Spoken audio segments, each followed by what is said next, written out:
Школьны аўтобус, добры настрой і прага да ведаў. Вучні крайскай школы сёння ў Лагойску, у горадзе з багатай мінуўшчынай, але не на гарналыжных схілах, а ў месцы, дзе пачыналася беларуская навука, у гісторыка краязнаўчым музеі імя Тышкевіча.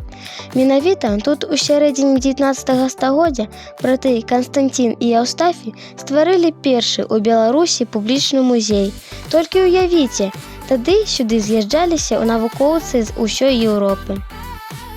У залах музея адчуваецца сапраўдная сувязь часоў. Тышкевічы былі фанатамі археалогіі. Яны першымі пачалі сістэмна даследаваць нашы курганы.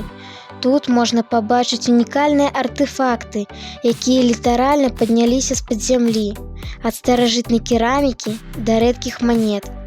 Гэта не проста рэчы, гэта сведкі жыцця нашых продкаў, якія браты беражліва збіралі ў сваю калекцыю.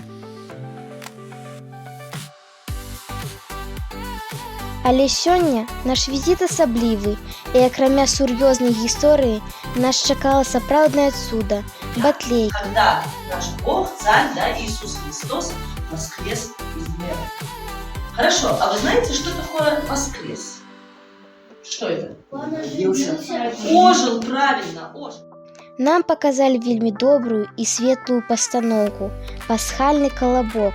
Гэта традыцыйны лялечны тэатр, які вяртае нас да вытокаў нашай культуры.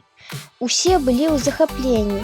Праз такую простую і зразумелую казку можна пазнаёміцца з традыцыямі святкавання Вялікадня. Лагойскі музей – гэта ідэальнае месца для сумеснай паездкі. Тут гісторыя ажывае не толькі праз экспанаты, але і праз вось такія сустрэчы з казкай. Калі хочаце паглядзець мінуўшчыну нашай краіны і атрымаць шчырыя эмоцыі, абавязкова зазірніце да Тышкевічаў. Любіце сваю краіну, шануйце яе мінуўшчыну, бо без ведання мінулага няма будучыні.